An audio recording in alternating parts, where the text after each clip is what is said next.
Donc, bonjour tout le monde, bonjour. On commence à se connecter tranquillement, pas vite. Bienvenue. Pendant ce temps-là, moi, je vais partager mon écran pour partager la conversation, pas la conversation, mais bien la présentation. Et là, pour faire la petite histoire courte, donc il est 19h05, désolé du petit retard. On a connu tous les problèmes techniques qu'on aurait pu, mais voilà, c'est réglé. Donc maintenant, nous allons commencer la soirée. Donc, est-ce que tout le monde voit bien mon écran? Oui, parfait. Donc, moi, celle qui parle comme ça, là, c'est Justine de l'accompagnateur. Donc, ça nous fait vraiment plaisir de vous recevoir ce soir pour cette soirée d'information. On est super contente aussi de recevoir Ginette Parizeau et puis là, Isabelle Larocque. Oui, elle est encore là. Oui, je suis là. Donc, qui vont nous faire la présentation ce soir. Donc, je vais leur céder la parole. Puis, juste pour que vous sachiez, la présentation est enregistrée. Donc, si vous préférez ne pas mettre votre visage, c'est libre à vous, le mettre ou pas, là. Puis, donc, voilà. Puis, c'est ça. Si vous avez des questions tout au long, on aimerait ça faire ça assez interactif, là. Donc, vous pouvez, là, ma présentation roule, ça me déconcentre. Donc, vous pouvez, c'est ça, en fait, juste lever le doigt, poser la question à voix haute ou si vous préférez l'écrire en bas dans le clavardage. On va y répondre en direct. Donc, voilà. Bonne rencontre. Je laisse la parole à Madame Parizeau. Est-ce qu'on pourrait, par exemple, ramener la présentation au début? Ou, Oui. Alors, bonjour. Pendant qu'on ramène la formation à la première étape, bonjour tout le monde. Merci beaucoup. C'est très apprécié et agréable d'être avec vous ce soir. Alors, vous allez avoir vu toute ma formation, fait que je vais pouvoir aller plus vite encore. C'est génial. Alors, Ginette Parizeau, ICEM, Intégration sociale des enfants en milieu de garde. Alors, qui est ICEM?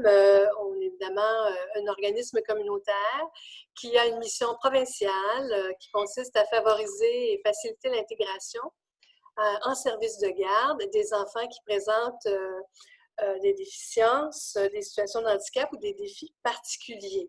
Alors, ICEM existe depuis bien des années, depuis plus de 25 ans, mais on tente de faire évoluer nos pratiques et notre approche. Ah, bonjour Justine. Oui, bonjour. Alors, moi, je vais continuer à parler pendant que... Alors, nos valeurs, parce que vous en avez vu quelques-unes, alors je vais continuer là, à vous... Alors, au niveau de nos valeurs, bien évidemment, rapidement, là, on n'est pas surpris, là, évidemment, la qualité. La qualité, on l'a définie par la pertinence de nos expertises. Là, on est en amélioration continue. Alors, pour nous, il faut rester, là, comme on dit, sur la touche. On a l'ouverture aux différences. Alors, évidemment, on travaille avec toutes les différences de manière inclusive.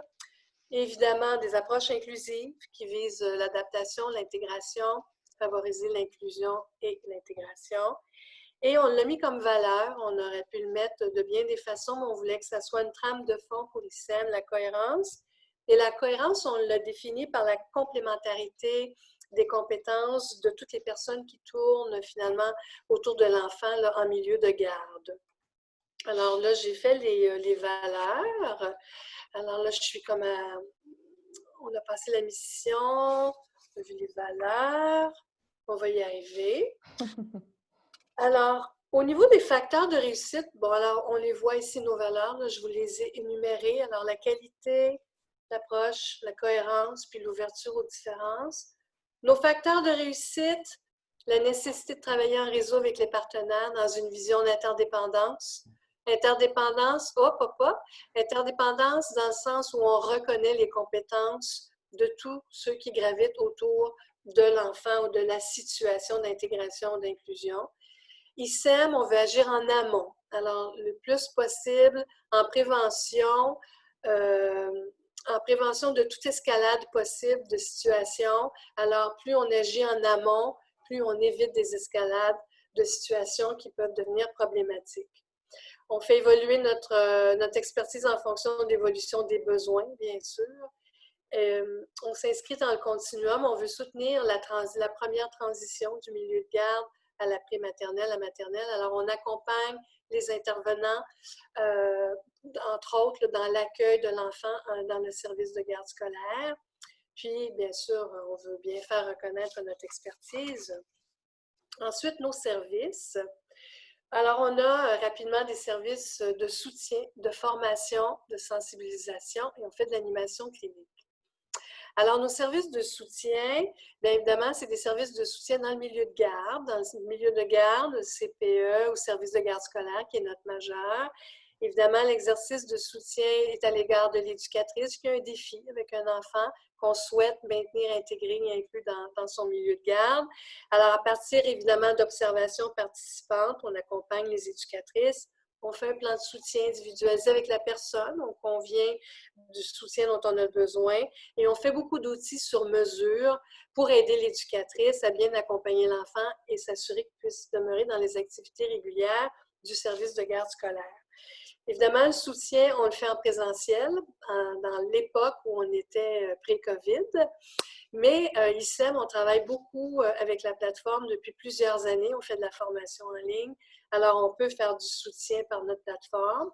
Mais on fait encore actuellement du soutien en présentiel, en respectant évidemment toutes les normes requises. Alors, voilà. Au niveau du soutien, alors ici, vous avez le cheminement du soutien. Bien, dans le fond, c'est un peu ce que je viens de vous expliquer. Là, on fait notre cueillette de données. On documente, on demande à l'éducatrice de documenter ce qu'ils ont fait un petit peu avant. On essaie de prioriser ce sur quoi on doit travailler. On observe, on analyse. On fait notre rédaction du plan. On fait un retour. Évidemment, on mesure l'impact de notre intervention. Et 3 mois après le soutien, on va rappeler l'éducatrice pour voir si effectivement notre intervention, puis l'éducatrice qui a développé sa compétence, est-ce qu'effectivement ça a eu un impact pour maintenir l'enfant dans les activités régulières. Alors voilà pour le cheminement. Rapidement, évidemment, je ne vous lirai pas tout ça, puis vous savez, elle est enregistrée, alors vous pourrez voir, mais ce sont tous les sujets de formation que nous faisons chez ICEM. Et comme je vous disais, ces formations-là, on les fait en présentiel et on les fait également en ligne. Alors, actuellement, le fait d'avoir notre expertise en ligne avec notre plateforme est très utile parce qu'on peut faire de la formation et on en fait actuellement. Alors, vous avez tous les sujets, stratégie efficace pour le développement social des enfants de 4 à 5 ans, mais la majorité de nos sujets, c'est du 4 à 12 ans. Alors, ce sont nos sujets de formation chez ICEM. Au niveau de la sensibilisation, on a effectivement des activités de sensibilisation auprès des partenaires, de tous les partenaires, de tous les grands publics qui sont intéressés par nos interventions. On va à des conférences, des colloques, mais ça, c'est évidemment pré-COVID, mais on espère qu'en post-COVID, on va pouvoir continuer à faire la même chose. Et on a des publications aussi là, qui nous permettent de sensibiliser sur tous les aspects de l'intégration et l'inclusion des enfants en milieu de garde. Animation clinique, rapidement. Là aussi, on peut soutenir dans le cadre des rencontres d'équipe, des services de garde ou du milieu de garde.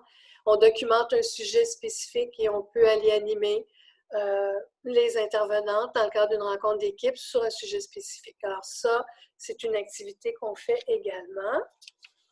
La prochaine, je la passerai rapidement. Ce sont tous les centres de services scolaires qui sont membres d'ICEM. Alors, vous avez plusieurs secteurs du Québec. Là, on voit qu'on intervient en Beauce, on intervient évidemment à Montérégie, à Québec et dans l'Estrie. Alors, ce sont actuellement les commissions scolaires, mais on intervient dans des services de garde aussi, dont la commission scolaire n'est pas membre, mais on intervient dans des services de garde qui, eux, sont membres. La base de nos pratiques, alors ICEM, évidemment, on travaille en fonction du besoin. On travaille en contexte du contexte où le besoin s'exprime, évidemment. Puis, on travaille avec les compétences du milieu. Je faisais une présentation à la Fédération des comités de parents du Québec le 26 septembre. Puis, je parlais du triangle amoureux, là, entre vraiment une orientation besoin en fonction du contexte et les compétences de l'enfant, de l'éducatrice et du parent qui peut contribuer à cette démarche. On est en partage d'expertise. On pense qu'on doit tenir compte des expertises de tout le monde. Et avec un partage étroit, on est plus sûr d'avoir une vision encore plus pointue du besoin et de ce qu'on peut faire pour l'enfant dans son milieu de garde. La capacité, on travaille évidemment, on dit que l'enfant se définit au-delà de son diagnostic. On travaille toujours à partir de ça. L'enfant, il n'est pas juste son diagnostic. Il y a aussi des forces, il y a des compétences, il y a des intérêts. Alors souvent, on voit l'enfant, on voit son diagnostic, mais on oublie de faire une lecture globale de tout ce qu'il peut représenter. Alors, à partir du moment où on élargit au-delà du diagnostic, bien, ça nous aide à comprendre son besoin, à reconnaître ses forces, comme je le disais. Puis, évidemment, les forces qui s'expriment aussi et du parent qui est le proche collaborateur là, de l'enfant. On met en place des stratégies, des outils très concrets pour répondre aux besoins réels, en tout cas qu'on a pu identifier de l'enfant. On intervient sur le comportement. Alors, c'est ce sur quoi on peut avoir de l'impact et non sur la personne. Alors, souvent, ce qu'on dit, c'est qu'un enfant peut tenter d'exprimer quelque chose, essayer de dire qu'il y a une difficulté à s'adapter à une situation, il va l'exprimer. Donc, il y a peut-être un outil qui lui manque, il va le faire maladroitement. C'est sur ce comportement-là qu'on va travailler. Alors, ça n'exclut pas toutes les forces de la personne. On se dit, bien, l'enfant a de la difficulté à communiquer, sa difficulté de s'adapter. On va essayer de bien lire ce besoin-là et on va travailler sur ce comportement-là. On va lui donner des outils.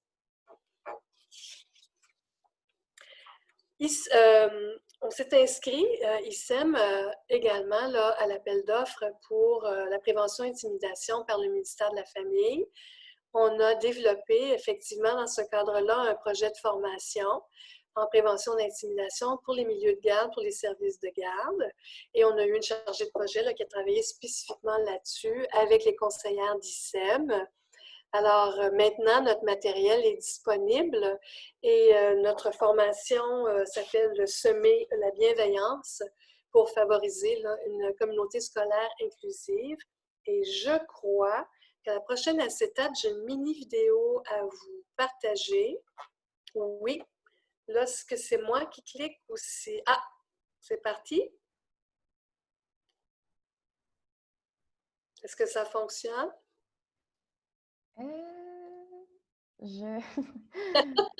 Ça me semble pas rouler. Je le mettrai, là, c'est Justine qui parle. Donc, moi, après la rencontre, demain, je vais vous envoyer un lien, un courriel, pardon, avec tous les liens utiles. Et puis, je mettrai cette capsule vidéo-là pour que vous puissiez la visionner. Et encore une fois, on s'excuse de tous les problèmes techniques qu'on connaît ce soir. Faut pas s'en faire. Ben, dans le fond, je vais quand même prendre le temps de vous expliquer notre démarche. C'est qu'effectivement, on a pris le temps d'essayer de voir tout ce qui se faisait au niveau scolaire, au niveau de la prévention, intimidation. C'est difficile d'innover ou en tout cas d'avoir un angle complémentaire avec tout ce qui se fait. Alors évidemment, ici, on travaille toujours en amont, en prévention de l'intimidation. Alors on s'est dit, bon, on va travailler avec le témoin parce que c'est un acteur clé qui peut agir et faire en sorte qu'on peut venir aider rapidement puis éviter l'escalade pour arriver à des comportements d'intimidation. Alors, on a développé du matériel pour aider le témoin, finalement, les gestes clés du témoin. Alors, on a les témoins intervenants et le témoin enfant qui peut agir pour éviter l'escalade et qu'on ait à ne pas intervenir en intimidation. Alors voilà, fait que la petite capsule dure environ 4 minutes. Alors vous avez les gestes clés ici, là, puis on a une belle fiche là, qui identifie ces gestes clés-là.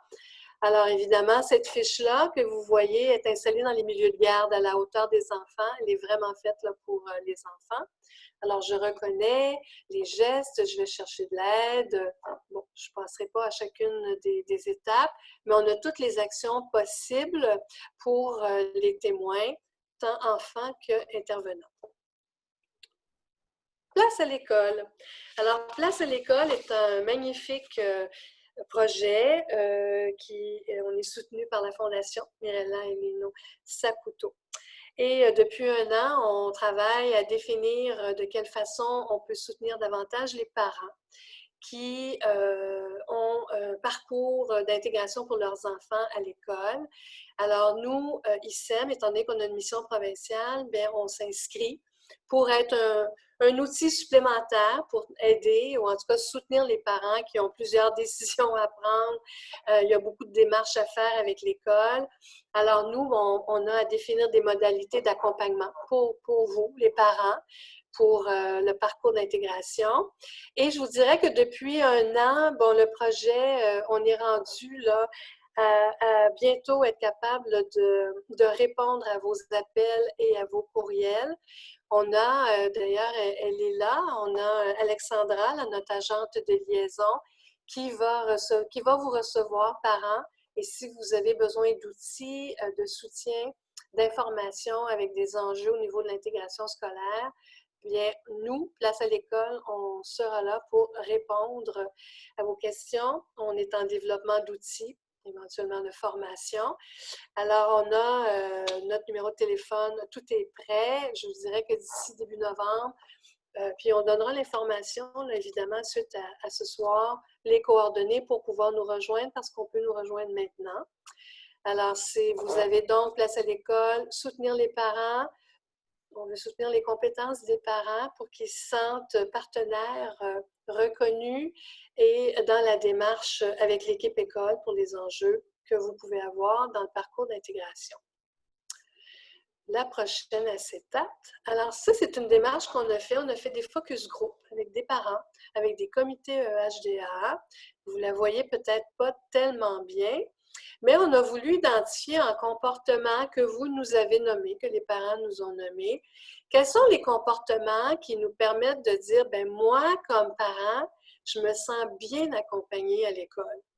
Et ces comportements-là, ce qui est ressorti dans ces focus group-là, bien évidemment, on n'est pas surpris, ça se retrouve dans quatre grands comportements qui ont écouté, on veut transmettre ou recevoir la bonne information, partager la bonne information, puis qu'il y ait plus de planification, puis qu'on soit impliqué là-dedans. Alors, ce qu'on retrouve dans ce schéma-là, c'est vraiment ce que les parents nous ont nommé. Dire, ben quand l'intervenant, le professeur, vont regarder son interlocuteur, avoir un langage qui est en lien avec l'expérience vécue, avoir un langage qui est absent de jugement, de critique. Je ne veux pas me sentir jugée, je veux qu'on soit dans un partage, je veux me sentir reconnue, donner un portrait positif de l'enfant. Alors, vous avez une série de comportements que vos parents, en tout cas les parents qu'on a rencontrés dans les focus group, nous ont nommés et qu'on a mis, et ça, c'est notre guide à nous. Tous les outils, toutes les façons qu'on va prendre pour soutenir le parent, il faut être capable de répondre à ces comportements-là, finalement, qui démontrent que là, le parent, je me sens bien accompagné. Traiter le parent comme un partenaire crédible et reconnu. Alors ça, c'est ce sur quoi on veut travailler. On veut soutenir le parent dans cette démarche-là. Et le tableau suivant, ce sont les conditions gagnantes. Ah, OK, on a juste, c'est bien correct. Dans le fond, c'est qu'on a également les conditions gagnantes pour favoriser là, une belle intégration, là, que ce soit l'ouverture de l'école à faire des activités. Là, évidemment, on est en COVID, on se comprend qu'on est dans d'autres choses, mais on peut démontrer de l'ouverture autrement en COVID aussi. Alors, c'est ce qu'on a saisi comme de la part des parents pour nous dire, ben, si les gens font ça, on va se sentir bien accompagné. Alors, moi, je crois que je suis allée peut-être trop vite, je ne sais pas. Justine, est-ce que ça va? Oui, ça va, ça va. Je pense qu'à ce stade-ci, avant de passer à la partie d'Isabelle, je pense qu'on pourrait prendre des questions. Je ne sais pas s'il y en a. Moi, De retour, là, je vois. Vous envoyez? Alors, est-ce que Gatineau est aussi couvert par vos services? Oui, on a vraiment une mission provinciale et je rajouterais qu'on a réussi à trouver une personne qui habite Gatineau qui va travailler avec nous quelques heures, quelques journées par semaine. Elle va être notre pivot, elle va pouvoir nous guider. Alors oui, Gatineau est aussi couvert par nos services ISEM que pour Place à l'école. Alors oui, Gatineau est couvert par nos services ISEM et Place à l'école. Et on a une personne référence à Gatineau. Ça, c'est fort intéressant. Donc, je pourrais donner les coordonnées, d'ailleurs, après. Oui. Parfait. Puis c'est ça, comme j'ai dit à quelques reprises, moi je vais vous envoyer aussi un lien, un courriel, pardon, avec tous les liens utiles. Donc là, Isabelle, on passerait à ta présentation. Est-ce que tu nous entends, Isabelle? Oui, est-ce que vous m'entendez? Oui, Ah, super. Écoutez, là, parfait. je demande votre indulgence parce que j'ai comme 3 écrans devant moi. Ma connexion Internet est super instable, je ne sais pas pourquoi. Donc là, j'ai mon téléphone ici qui me filme. Là, mon ordinateur qui lag un petit peu, puis j'ai ma présentation sur l'autre. Donc, on va essayer de faire quelque chose de cohérent puis qui se tient. Je pense qu'on Parfait. va y parvenir. Donc pardon, mais je vais partager ta présentation pour laisser une chance à ton Internet. Ben là, comme je suis sur mon téléphone, je devrais être correct. OK, parfait. Si jamais tu prendras le relais. Parfait, je suis là. Donc, bonjour, je m'appelle Isabelle Larocque, je suis agente de développement pour la première transition scolaire. Je suis pour le centre de services scolaires Marie-Victorin, donc en Montérégie, dans le coin de Longueuil. Est-ce que vous m'entendez toujours bien? Oui, parfait. OK. Là, mon ordinateur, vraiment, il vient de me lâcher. Donc, oui, je te demanderais si tu pouvais partir la présentation, s'il te plaît. En attendant que ça démarre, je vous invite, si jamais vous avez des questions ou si jamais je prends un jargon qui est un petit peu trop scolaire puis que vous avez la difficulté à me suivre, n'hésitez pas, vous pouvez m'interrompre, vous pouvez ouvrir votre micro et me poser les questions parce que de toute façon, là, côté technique, il n'y a rien qui marche pour moi ce soir. Donc, n'hésitez pas. Alors, je suis ici aujourd'hui pour vous parler de la première transition scolaire. Madame Parizeau m'a invitée parce qu'on a déjà travaillé ensemble un petit peu. On s'était parlé au niveau justement de l'arrimage entre les services de garde et la première transition scolaire. Ah, là, justement, mon ordinateur vient de s'éteindre. Donc, et on partage aussi des valeurs communes, dont la place aux parents et puis comment vous inclure dans le processus. Donc, si tu pouvais avancer sur l'autre diapositive. Alors, la première transition scolaire, c'est vraiment le mouvement entre ce qui a été et ce qui va être. Donc, tu peux encore avancer. C'est un moment de flottement entre ce qu'on a déjà connu et ce qui s'en vient. Donc, ce qui fait que c'est un moment où on a une perte de repères, donc il y a une fragilité qui s'installe. Là, probablement que vous êtes des parents d'enfants peut-être plus vieux qui ont déjà commencé l'école. Cependant, à chaque fois qu'on va changer d'une année, il va y avoir une petite transition qui va s'amorcer. Donc, il pourrait y avoir sensiblement les mêmes mécanismes qui sont à l'œuvre parce que l'enfant va vivre un petit peu la même perte de repères, même s'il était en 3e année, il s'en va en 4e année, il change de classe, donc son environnement change, il va changer d'amis aussi, ça va être une nouvelle enseignante, donc il va avoir à se refaire beaucoup de repères. Et aussi, la première transition scolaire, c'est vraiment le moment où on profite, en fait, on profite de cette occasion-là pour ouvrir la porte aux parents. Prochain petit. Merci. Donc, c'est aussi un entre-deux qui prépare l'avenir. Ce que je veux dire par là, c'est que la première transition scolaire, c'est vraiment un moment qui est déterminant pour l'enfant et sa famille dans leur processus scolaire et dans leur réussite éducative aussi. Vous allez voir, parfois, on parle de réussite éducative. Ce que je veux dire par là, c'est qu'il y a la réussite scolaire, qui est une chose, qui est ce qu'on apprend à l'école et les bonnes notes. On pourrait dire ça comme ça. Et la réussite éducative, ça, c'est quand on apprend quelque chose. Donc, la réussite éducative, c'est la joie de découvrir aussi le monde dans lequel on est, puis d'y prendre part aussi à la pleine mesure de ce dont on est capable. Prochaine, s'il vous plaît. Donc, cette première transition-là, ça a des grands effets. Tous les petits changements, en fait, à nos yeux de professionnels, nous, par exemple, une enseignante, les petits changements qu'on apporte et auxquels on confronte l'enfant, pour lui, c'est des gros changements. Et puis, quand on les accumule, ça fait qu'on perd beaucoup de repères et c'est difficile. Donc, c'est pour ça que c'est un moment où vraiment, il faut qu'on travaille ensemble pour les sécuriser et où aussi on doit inclure le parent à la fois pour le sécuriser puis pour qu'il sécurise l'enfant. Cette première transition-là, ça peut influencer positivement ou négativement les dispositions de l'enfant par rapport à l'école, mais aussi celle du parent. Donc, c'est pour ça qu'un petit peu partout au Québec, il y a des agents de première transition pour soigner ce moment-là et aussi veiller à ce que vous ayez une place puis que vous vous sentiez bien aussi à l'école. Prochaine diapo. Ici, on va passer vite, vite, vite, vite, vite, vite, vite. Parce que la recherche nous dit que les transitions difficiles, une transition difficile va avoir des impacts. On va changer tout de suite de diapositive. Donc, je voulais montrer très vite cette diapositive-là parce que oui, une transition difficile, ça a des impacts après ça sur l'enfant puis sur la famille aussi. Mais étant donné que vous êtes des parents d'enfants à besoins particuliers, vous les connaissez déjà, ces choses-là. Vous avez probablement déjà des inquiétudes. Moi, je ne suis pas là pour vous en rajouter ce soir. Je suis là pour vous parler de comment les impacts d'une belle transition, qu'est-ce que ça va amener à l'enfant et à sa famille? Bien, tout d'abord, c'est une motivation à apprendre qui est augmentée, un plus grand engagement vers l'école, autant de l'enfant que de sa famille. Quand on sent qu'on a notre place, bien, on a envie de s'impliquer. Donc, ça a des impacts sur la persévérance scolaire, sur la réussite éducative et aussi sur les compétences d'adaptation. Prochaine diapo.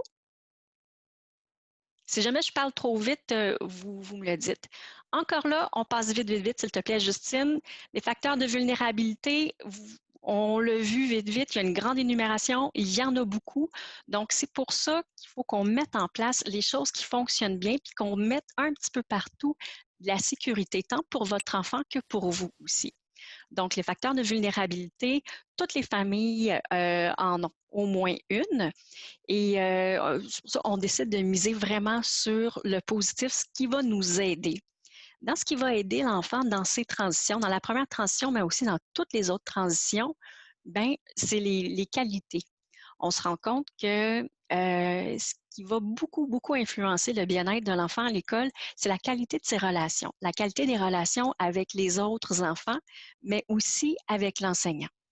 Au niveau de ses caractéristiques individuelles, on parle de son petit kit de base. Ce que l'enfant va se dire dans sa tête, comment il va interpréter les choses qui lui arrivent, ça lui appartient, mais ça va venir jouer sur son adaptation. Les expériences vécues, ça, c'est le parcours de vie de votre enfant. Je l'ai mis en mauve pour le différencier parce que, comme parents, ben, on a un petit pouvoir là-dessus. Hein? On ne décide pas nécessairement des caractéristiques, on ne décide pas nécessairement. On ne choisit pas les défis auxquels notre enfant est confronté. Mais par contre, la manière dont on accompagne notre enfant, ben ça rentre dans ses expériences vécues. Et à ce niveau-là, oui, on a un pouvoir. Donc, le sentiment de sécurité aussi par rapport à la nouveauté, ça aussi, vous avez un pouvoir là-dessus. C'est la manière dont vous l'accompagnez puis vous lui faites sentir que vous êtes là pour lui, peu importe qu'est-ce qui arrive. Au niveau des habiletés, on s'est rendu compte avec la recherche que quand l'enfant rentre en maternelle, ce qu'il savait déjà, comme par exemple si l'enfant connaît les lettres de son nom, mais ça explique moins de 25 des différences de résultats entre un enfant qui avait déjà ces connaissances-là et un enfant qui ne les avait pas encore. Aussi, ce qui influence la première transition, c'est la capacité des milieux de vie à s'adapter aux besoins de l'enfant et de sa famille. Ça veut dire en fait que comment les partenaires autour de la famille, parce que votre enfant, peu importe son âge, dans son histoire de vie, on a rencontré plusieurs gens. Il a peut-être déjà fréquenté un service de garde, peut-être que vous êtes allé dans des organismes communautaires ou votre médecin de famille ou les spécialistes qui rencontrent. Bref, c'est tout ce monde-là. Comment on fait pour travailler ensemble, pour créer un pont entre ce qui a été avant et l'école. Donc, comment on peut faire que tous les gens qui vous ont accompagné ne disparaissent pas du jour au lendemain et fassent un pont, ne serait-ce que en transmettant certaines informations ou en venant présenter l'enfant ou en vous accompagnant, vous, dans ces processus-là. Aussi, dans la dernière colonne, une autre chose qui va influencer la transition, c'est votre implication. Tout simplement. Au niveau de l'implication, on va penser au rôle que vous jouez dans la scolarisation de votre enfant. À quoi vous pensez que l'école s'attend de vous? Quelles sont vos expériences à vous? Est-ce que pour vous, l'école, ça a été quelque chose de super le fun ou ça a été quelque chose de très difficile? Ça va venir jouer ça, un peu sur la capacité d'adaptation de l'enfant. Donc ça, vous avez beaucoup de pouvoir, ne serait-ce qu'en parlant positivement de l'école, puis en encourageant votre enfant à surmonter les défis. Mais ça, c'est toutes des choses que vous faites déjà vraiment. Juste votre présence ce soir ici, ça prouve que vous êtes engagé. Donc, c'est ça, la perception aussi d'être invité à participer à la réussite éducative de son enfant, la qualité de la relation entre l'école et l'enseignante et aussi la qualité de la relation parent-enfant. En fait, tout ça, ça fait partie de notre rôle à nous, les agentes de transition, d'essayer d'arrimer tout ça et de faciliter le processus entre ce qui a été et ce qui va être, c'est-à-dire avec l'école. Prochaine diapo. Hey, je m'excuse, j'ai l'impression de parler super vite. Hein. Si jamais je vous étourdis, vous pouvez allumer votre micro puis me dire Isabelle, respire. Il n'y a aucun problème.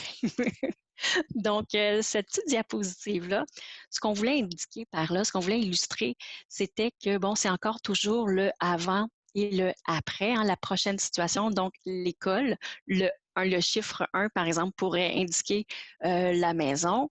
L'enfant pourrait être le bloc jaune et l'école pourrait être où est-ce qu'il y a le numéro 3.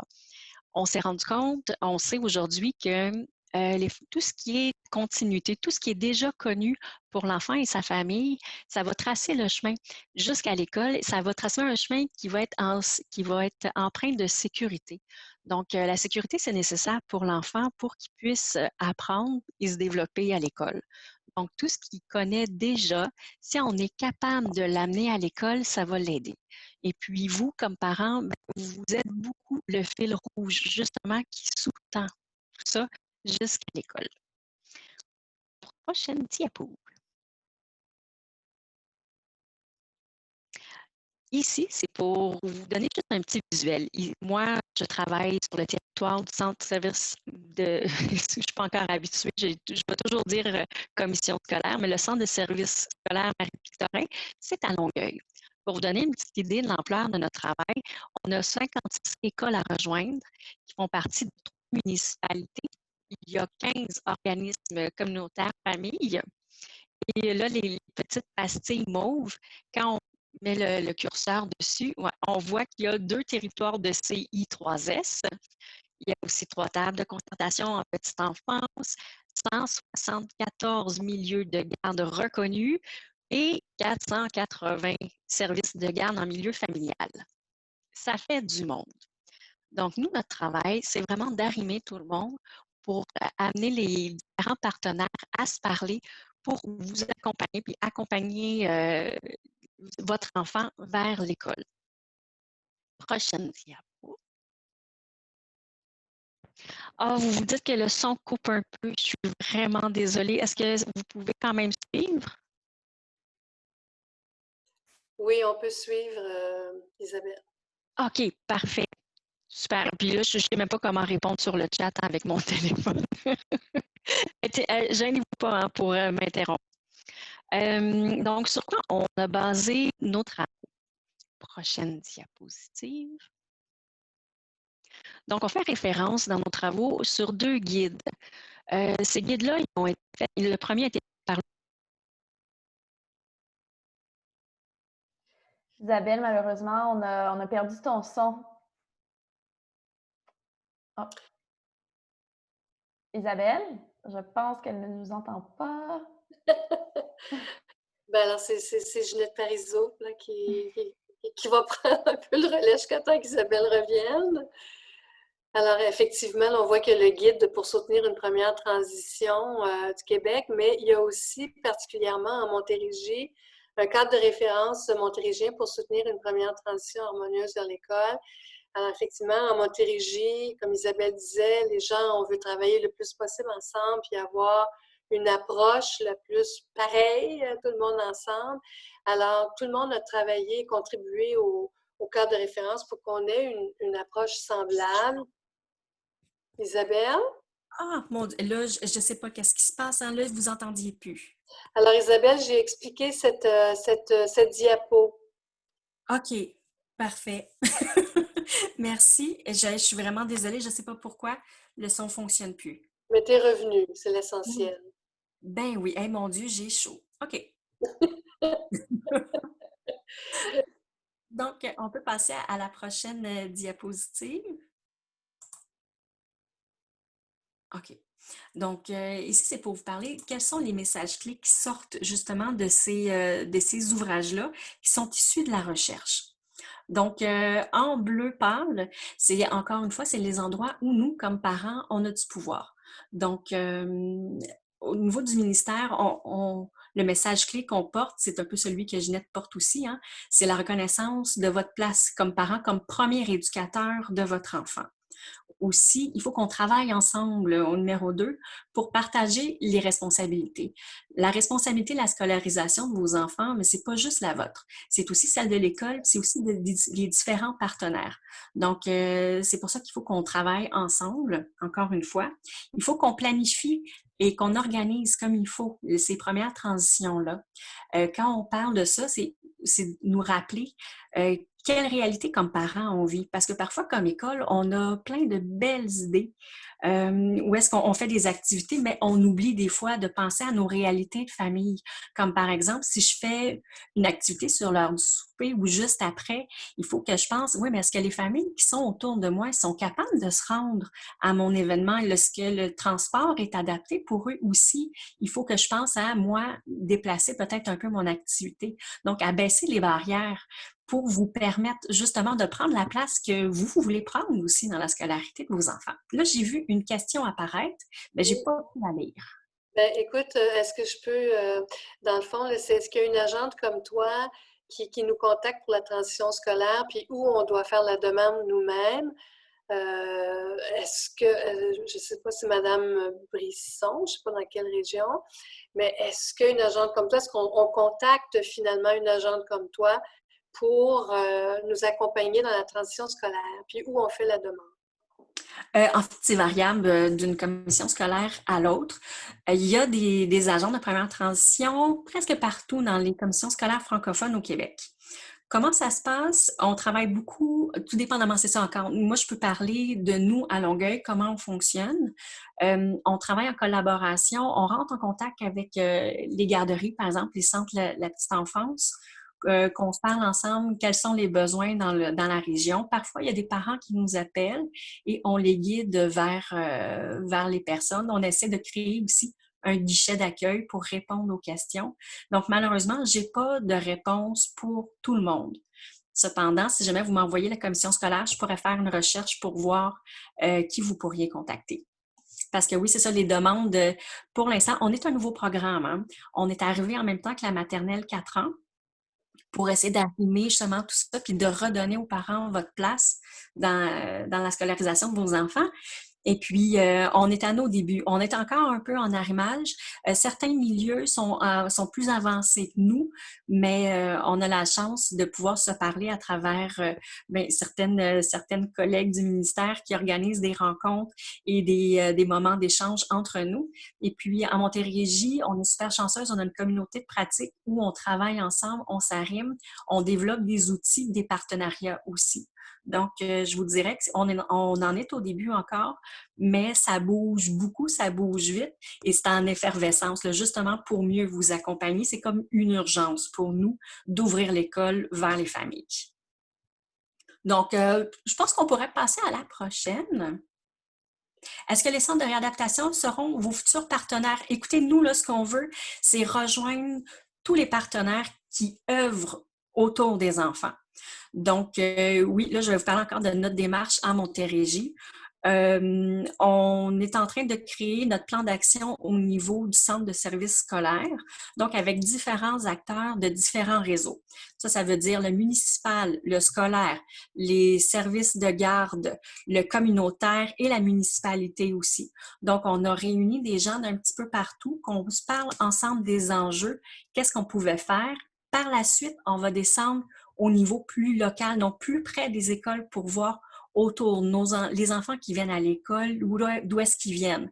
Donc, s'il y en a qui passent par justement les centres de réadaptation, on veut créer des ponts de communication justement pour faciliter ce chemin-là pour vous vers l'école.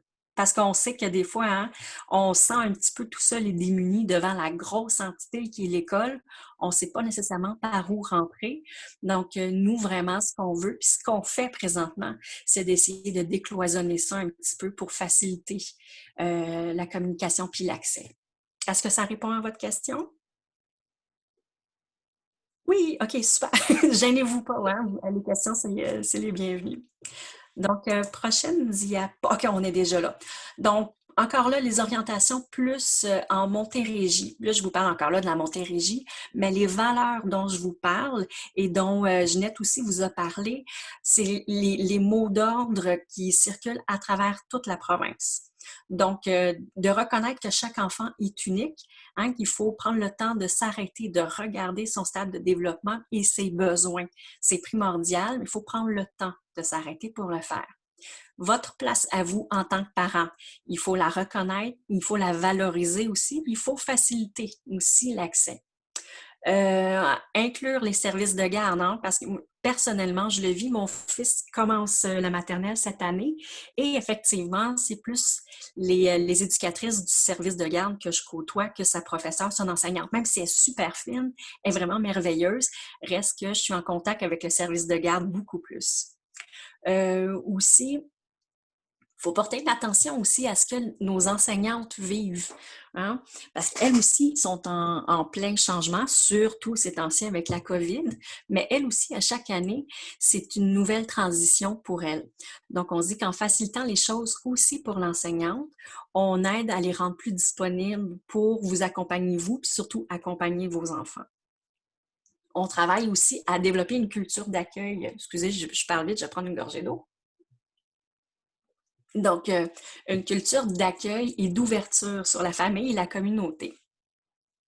On travaille également, à réduire les facteurs de stress, à rejoindre toutes les familles, tous les enfants. On peut passer à la prochaine diapo. C'est un gros changement, hein, qu'on propose au milieu scolaire. Et pour ce faire, un moyen qu'on a trouvé pour adoucir un petit peu toutes les revendications qu'on fait, c'est de passer par les besoins de chacun. Donc, on a fait ça, c'est un petit document qu'on présente aux écoles pour parler des besoins. Donc, à chaque fois qu'on vit une transition, en tant qu'être humain, mais particulièrement en tant qu'enfant et particulièrement si on a des besoins particuliers, on a besoin de savoir sur qui on peut compter si ça va pas bien. On a besoin d'avoir des relations positives, tant avec les autres enfants, avec nos pères, qu'avec les adultes qui nous entourent. On a aussi besoin d'avoir un contrôle sur ce qui nous arrive.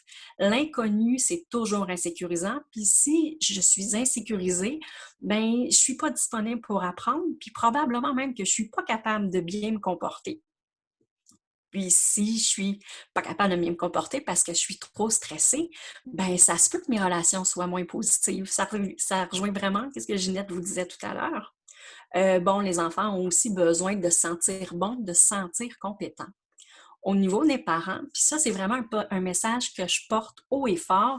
Je pense que tout le monde va me trouver vraiment fatigante dans mon centre de service scolaire. C'est qu'en tant que parent, on a des besoins, nous aussi. On a besoin d'être assuré. On a besoin de savoir que notre enfant, peu importe son âge, qui va être entre de bonnes mains, qui va être protégé, puis qui va être apprécié pour qui il est, avec ses défis, mais surtout avec ses forces, qu'on va les voir, puis qu'on va travailler à les faire s'épanouir, ces forces-là, en dépit de tous les obstacles qu'on peut rencontrer. On a aussi besoin de sentir une alliance avec l'école. On a besoin de sentir qu'on fait partie de la même équipe, parce qu'après tout, tant moi que l'école, on veut ce qu'il y a de mieux pour l'enfant. Donc ça, c'est important aussi de miser. On a un point commun qui est l'épanouissement de notre enfant. Puis ça, l'école veut la même chose. Même quand il y a des moments plus difficiles au niveau de la communication avec l'école, souvenez-vous-en. L'école aussi veut qu'est-ce qu'il y a de mieux pour votre enfant. Puis c'est le message aussi que je passe de l'autre côté quand je parle aux écoles. Tous les parents veulent ce qu'il y a de mieux pour leur enfant. On a aussi besoin d'être reconnu comme parent puis comme spécialiste de notre enfant. On a besoin de savoir comment ça va, mais aussi quand ça va bien, comment ça va bien avec mon enfant à l'école. Souvent, on a besoin de savoir qui est aimé puis qui est vu pour ses forces. Puis surtout, on a besoin d'être accueilli puis respecté dans nos forces, mais aussi dans nos limites. Des fois, c'est pas parce qu'on veut pas s'engager. Des fois, c'est parce que c'est pas facile pour nous. Tout simplement, ça peut être aussi banal que j'ai pas de gardienne ce soir pour venir vous voir à l'école. Et bon, je vous ai mis aussi les besoins des enseignantes parce qu'elles aussi, en fait, elles ont besoin de sentir qu'ils font alliance avec les familles. Je vois le temps qui file. On pourrait passer à la dernière diapositive. Puis ça, c'est quelque chose, je me suis amusée ce matin un petit peu. J'étais en congé, moi, aujourd'hui, mais mon cerveau, il pense souvent en images. Puis quand je pensais à ce que j'avais envie de vous dire aujourd'hui, c'est oui, moi, je suis spécialisée dans la première transition scolaire, mais en fait, je parle de quelque chose qui est plus grand que ça. C'est votre place à vous dans l'école. Donc, il y a ce petit dessin-là qui m'est venu. Il y a 2 planètes. Il y a la planète école, la planète famille. C'est 2 planètes qui sont séparées par plein d'espace, mais notre petit astronaute, il visite plusieurs fois par jour la planète école, puis après ça, il revient à la planète maison, il retourne à l'école. Donc, on a besoin que ces 2 planètes-là se parlent. Cependant, c'est parfois difficile parce que dans le milieu scolaire, on est comme autosuffisant. On a plein de ressources à l'interne. Ça fait que dans notre culture, on n'est pas habitué d'ouvrir la porte puis d'aller à l'extérieur. On n'est pas habitué de faire des partenariats avec les milieux communautaires qui font des affaires qui sont vraiment fantastiques. C'est juste pas dans nos habitudes, on y pense pas. C'est pas qu'on n'est pas fin, c'est qu'on est habitué de tout trouver dans notre cours. Donc, c'est là qu'on va piocher quand on a besoin d'outils. Nous, notre travail à la première transition, c'est d'ouvrir ça, c'est d'installer des petites antennes paraboliques vers l'extérieur, vers la planète famille, pour qu'on puisse se parler. Puis il y a des petites pancartes open, parce qu'en fait, les 2 milieux veulent, comme je vous disais tout à l'heure, veulent ce qu'il y a de mieux pour l'enfant. Puis les 2 côtés disent, j'aimerais ça rentrer en contact avec les familles. Puis les familles disent, j'aimerais ça rentrer en contact avec l'école, mais je ne sais même pas qui appeler. Donc, nous, notre travail, c'est vraiment d'ouvrir la communication entre les 2. Aussi, les parents, la planète parents, je vous vois vraiment comme une centrale. Vous êtes comme la NASA, en fait, parce que vous accompagnez votre enfant depuis qu'il est bébé, peut-être même qu'il a poussé dans votre propre ventre.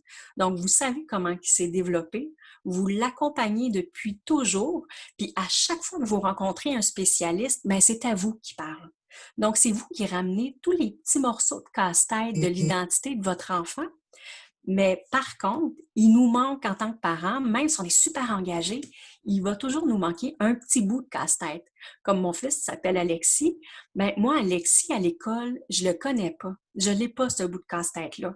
Je l'ai pas, Alexis, quand il faut qu'il attende son tour dans un groupe de 17. C'est l'enseignante qui a ce petit bout de casse-tête-là. Donc, on a vraiment besoin de se parler parce que moi, en tant que chef suprême de la NASA, je veux les avoir, ces bouts-là, parce que c'est mon enfant, puis je veux qu'il s'épanouisse le mieux possible.